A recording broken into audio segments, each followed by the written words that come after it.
Un cordial y atento saludo, les habla Luis Enrique Picón Arias, abogado estudiante de la maestría en Criminología y Política Pública Criminal de la Universidad Santo Tomás.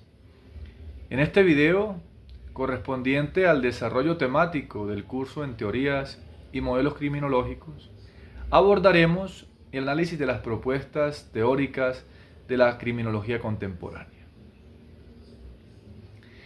En videos anteriores ya analizamos varias teorías sobre el delito y el delincuente que intentan de distintas ópticas explicar las circunstancias que rodean al delito y al agente infractor. Partimos de teorías biológicas que se encargan del estudio propio de la genética y del cuerpo, y pasamos por teorías económicas y culturales que hacen cierta relación de los medios o circunstancias en las cuales se desarrolla el individuo, e incluso también abordamos ciertas teorías sociológicas que dan cuenta de esa estructura social que rodea todo el tema que converge el delincuente y el punible. Pero hoy avanzaremos hacia un enfoque comparativo. Vamos a intentar contrastar estas teorías desde la perspectiva de las teorías del consenso o las teorías del conflicto y hacer lo propio con las teorías contemporáneas de la criminología. Y en síntesis, vamos a aplicar la realidad que conecta estas teorías. Y he querido dar continuidad a ese eje temático tratado en videos anteriores, el cual es la juventud y el delito en la zona del Catatumbo. Hago mención nuevamente, como lo hice en videos anteriores, que soy un ciudadano nacido y criado en esta zona del país, que comparte o que ha vivido ciertos aspectos fundantes del conflicto que se presenta en dicha zona, y por ende que abordaremos la práctica o explicación de estas teorías fundamentados en este tema. Como el Catatumbo, siendo una de las regiones más afectadas por la violencia en el país, se puede explicar desde el punto de vista de estas teorías, y hablaremos de igual forma de varios temas circunstanciales como la desigualdad y la presencia de grupos armados en la región. Al hablar de las teorías del consenso y al aplicarlas puntualmente al Catatumbo, desde la perspectiva misma de las teorías del consenso, el delito es la respuesta a una ruptura social. En este caso, el joven del Catatumbo que comete un crimen sería visto como alguien que se desvía de las normas comunes y afecta el equilibrio de la comunidad. Desde esta visión, autores como Silvia García nos habla puntualmente que el delito en la perspectiva funcionalista no es más que una forma de disfunción social que amenaza el equilibrio y la integración del sistema. Y es que en este enfoque el derecho penal no es tan represivo, sino más bien correctivo, lo que indica que busca reintegrar a este joven del Catatumbo que ha cometido una falta contra el sistema jurídico a la sociedad, atendiendo a que el crimen o el injusto penal cometido puede ser parte de un proceso de adaptación fallida al entorno social. Si bien intentamos tratar la misma problemática o escenario desde las teorías del conflicto, esta nos plantea algo distinto y nos habla de que no existe un consenso real, sino una lucha por el poder. En este caso, en el Catatumbo, los jóvenes no se vuelven o no se deben al delito por desviarse del orden, sino por vivir en un contexto donde el poder, bien sea económico, militar o jurídico, los margina sistemáticamente.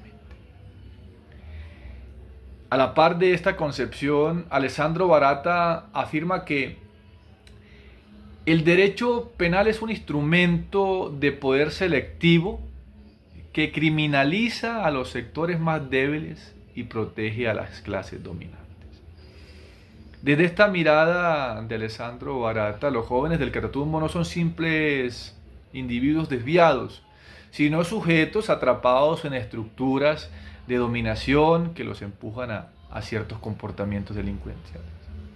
Lo que el sistema llama delito, muchas veces es una forma de supervivencia, de desarrollo o incluso de resistencia dentro de una comunidad.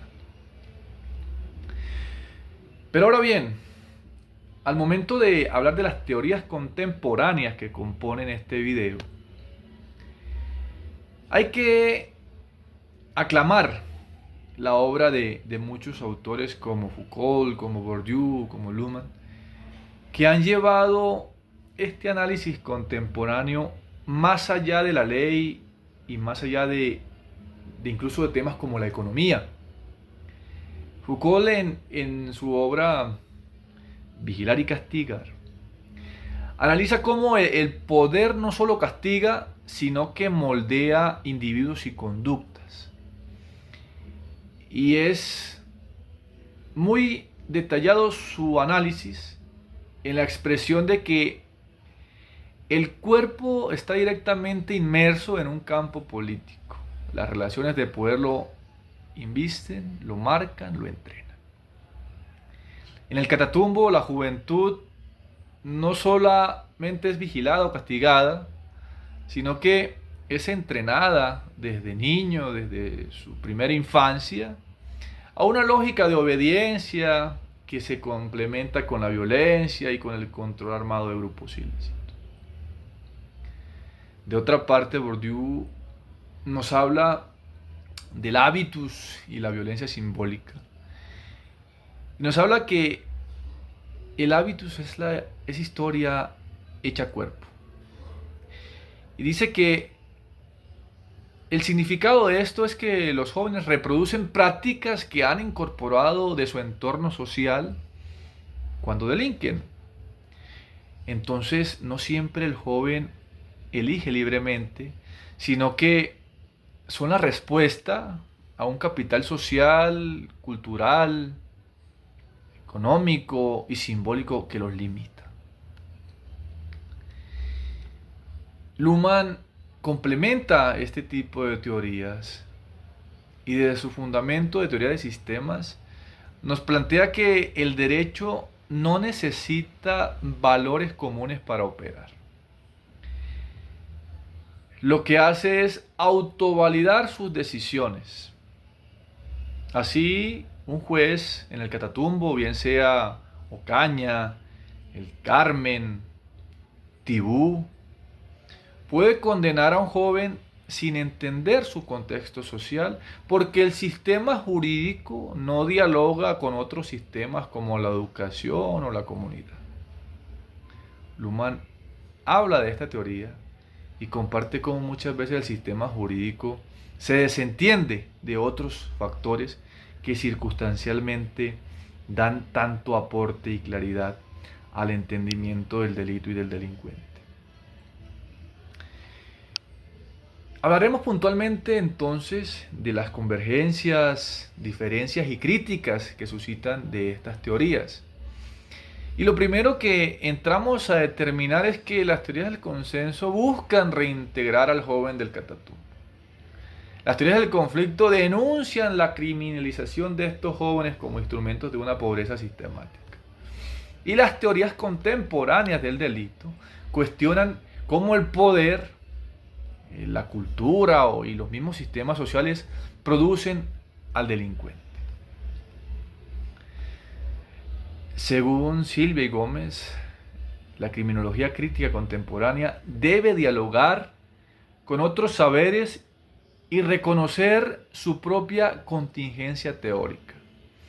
Esto significa que no hay una teoría definitiva, pero sí hay intentos por comprender al joven no como un enemigo, sino como el producto de unas circunstancias o de unas condiciones estructurales. lo que nos habla de que es una crítica válida, de que muchas veces se señala puntualmente el problema, se castiga muchas veces el delito, pero no se proponen soluciones prácticas que nos lleven al desarrollo efectivo de teorías. Es por ello que, ubicado ya en este punto, donde hemos dado un barrido somero, pero muy puntual de las teorías, hablamos que comprender el delito de los jóvenes en el Catatumbo, por hablar de este tema particular, no puede reducirse solamente a una teoría.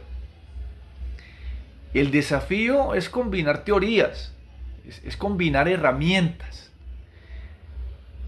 El desafío puntualmente es entender cómo la norma, cómo el poder, cómo la cultura y los mismos sistemas construyen al joven, construyen al individuo como el sujeto de castigo, como el sujeto sobre el cual se infringe o se impone una pena. Y es que intentar decir qué teoría explica mejor esta realidad, si hablamos del consenso, si hablamos del conflicto, si hablamos de la misma complejidad del mundo contemporáneo, es muy difícil.